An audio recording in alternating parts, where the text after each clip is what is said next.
بیچتے تھے اور خود بھی بتوں کی عبادت کرتے تھے۔ ابراہیم علیہ السلام نے اپنے والد کو ان کی عبادت کرتے دیکھا۔ ابراہیم علیہ السلام نے کبھی بھی بتوں کی عبادت نہیں کی۔ آپ کو سمجھانے کی بہت کوشش کی۔ رویے پر ابراہیم علیہ السلام سے سخت نالا تھے۔ جمع ہو کر کھیلتے کودتے اور خوشیاں مناتے واپس جاتے بتوں اور پھر ایک کلہاڑا تو حیران رہ گئے۔ قوم نے مشورہ، ہمارے بتوں کے ساتھ یہ سب تم نے کیا؟ ابراہیم علیہ السلام نے جواب کر سب لوگ سوچ میں پڑ گئے۔ جن کو تم اپنے ہاتھوں سے بناتے نے سمجھنے کے بعد بھی وہ اپنے کفر پر ڈٹے کی اور اس پر آگ لگا دی۔ جب آگ خوب گرم ہوئی تو ان لوگوں نے ابراہیم علیہ السلام کو رسیوں سے باندھ کر آگ میں ڈال دیا تو وہ ٹھنڈی ہو گئی۔ السلام کو جلتا ہوا دیکھنے کے لیے کھڑے تھے، لیکن وہ یہ دیکھ کر حیران علیہ السلام آگ سے باہر آئے۔ السلام علیکم، ویلکم ٹو پروفیٹ سیریز۔ آج ہم حضرت ابراہیم علیہ السلام کے بارے میں جانیں گے۔ ابراہیم علیہ السلام اللہ کے بہت خاص نبی تھے جن پر بہت ساری آزمائشیں اتری۔ تو آئیے جانتے ہیں with the true story of حضرت ابراہیم علیہ السلام۔ ابراہیم علیہ السلام عراق کے مشہور شہر بابل میں پیدا ہوئے۔ ابراہیم علیہ السلام کے والد بتوں کو تراش کے بیچتے تھے اور خود بھی بتوں کی عبادت کرتے تھے۔ ابراہیم علیہ السلام نے اپنے والد اور اپنی قوم سے کہا، تم کس کی عبادت کرتے ہو؟ وہ کہنے لگے، بتوں کی۔ ابراہیم علیہ السلام نے کہا، جب تم بتوں کو پکارتے ہو تو کیا وہ سنتے ہیں؟ وہ تمہیں کوئی نفع اور نقصان بھی پہنچا سکتے ہیں کہ نہیں؟ تو لوگوں نے کہا، یہ سب ہم نہیں جانتے، ہم نے تو اپنے باپ دادا کو ان کی عبادت کرتے دیکھا ہے۔ اللہ نے ابراہیم علیہ السلام کو کم عمر میں ہی ہدایت دے دی، اس لیے ابراہیم علیہ السلام نے کبھی بھی ایک لمحے کے لیے بھی بتوں کی عبادت نہیں کی۔ ابراہیم علیہ السلام نے اپنے باپ کو سمجھانے کی بہت کوشش کی پر وہ نہ مانے۔ ابراہیم علیہ السلام نے کہا، شیطان کی عبادت مت کریں، بے شک شیطان اللہ کا نافرمان ہے۔ مجھے ڈر لگتا ہے کہ آپ کو اللہ کا عذاب نہ پکڑ لے اور آپ شیطان کے ساتھی نہ ہو جائیں۔ ان کے باپ نے جواب دیا کہ اے ابراہیم، کیا تو میرے معبودوں سے پھرا ہوا ہے؟ اگر تو باز نہ آیا تو میں تجھے سنگسار کر دوں گا۔ تو مجھ سے دور چلا جا اور کبھی نظر نہ آنا۔ ابراہیم علیہ السلام نے کہا، آپ پر اللہ کی سلامتی ہو، میں اپنے اللہ تعالیٰ سے آپ کے لیے بخشش مانگتا رہوں گا۔ والد کے سخت رویے پر ابراہیم علیہ السلام نے ان سے علیحدگی اختیار کر لی۔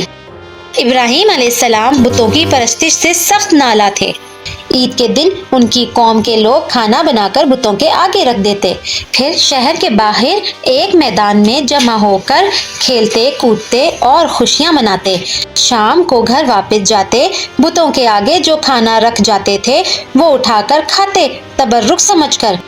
اس بار جب عید کا دن آیا تو سب تیار ہو گئے پر ابراہیم علیہ السلام تیار نہیں ہوئے۔ وہ لوگ ابراہیم علیہ السلام کے پاس بلانے آئے۔ ابراہیم علیہ السلام نے آسمان کو دیکھا اور کہا، میں بیمار ہوں۔ وہ سب پلٹ گئے۔ ابراہیم علیہ السلام پھر بتوں کے پاس گئے، دیکھا کھانا جوں کا توں پڑا ہے۔ ابراہیم علیہ السلام نے کہا، اتنا کھانا پڑا ہے، تم کھاتے کیوں نہیں؟ کچھ کہتے کیوں نہیں؟ اور پھر ایک کلہاڑا اٹھا کر سب بتوں کو توڑ دیا پر ایک بڑے بت کو چھوڑ دیا۔ تمام بتوں کو توڑ کر کلہاڑا اس بڑے بت کے آگے رکھ دیا۔ لوگ جب واپس لوٹے تو حیران رہ گئے۔ قوم نے مشورہ کیا، سب کو جمع کرو اور ابراہیم کو سزا دو۔ ابراہیم کو بلایا گیا اور پوچھا کہ اے ابراہیم، ہمارے بتوں کے ساتھ یہ سب تم نے کیا؟ ابراہیم علیہ السلام نے جواب دیا، یہ کام تو اس بڑے بت کا ہے، مجھے کیوں پوچھتے ہو؟ تم اپنے خداؤں سے کیوں نہیں پوچھتے کہ اس کے ٹکڑے ٹکڑے کس نے کیے ہیں؟ ابراہیم علیہ السلام کی بات سن کر سب لوگ سوچ میں پڑ گئے۔ سب نے کہا، اے ابراہیم، تمہیں علم نہیں کہ یہ بول نہیں سکتے؟ اب ابراہیم علیہ السلام بولے کہ تم ایسے بتوں کی عبادت کیسے کر لیتے ہو جو خود سے بول بھی نہیں سکتے، جو تمہیں نہ نفع دے سکتے ہیں نہ نقصان پہنچا سکتے ہیں؟ تعجب ہے تم پر اور ان پر بھی جنہیں تم اللہ کے سوا پکارتے ہو۔ تم ان کی پوجا کرتے ہو جن کو تم اپنے ہاتھوں سے بناتے ہو۔ تم میں بالکل عقل نہیں۔ مخلوق خالق کو بناتی ہے کیا کبھی؟ اگر ہاں تو وہ بھلا وہ خالق کیسے ہوا؟ وہ تو خود مخلوق ہوا، اسے تو خود مخلوق نے بنایا ہے۔ اتنا سننے سمجھنے کے بعد بھی وہ اپنے کفر پر ڈٹے رہے اور ابراہیم علیہ السلام کو سزا دینے کا فیصلہ کر لیا۔ پھر انہوں نے ایک میدان میں کئی دن تک کئی ساری لکڑیاں جمع کی اور اس پر آگ لگا دی۔ جب آگ خوب گرم ہوئی تو ان لوگوں نے ابراہیم علیہ السلام کو رسیوں سے باندھ کر آگ میں ڈال دیا۔ اس وقت ابراہیم علیہ السلام نے یہ دعا پڑھی، حسبنا اللہ و نعم الوکیل، میرے لیے اللہ کافی ہے اور وہی بہترین کارساز ہے۔ اللہ نے آگ سے فرمایا، اے آگ ابراہیم پر ٹھنڈی ہو جا اور سلامتی والی ہو جا۔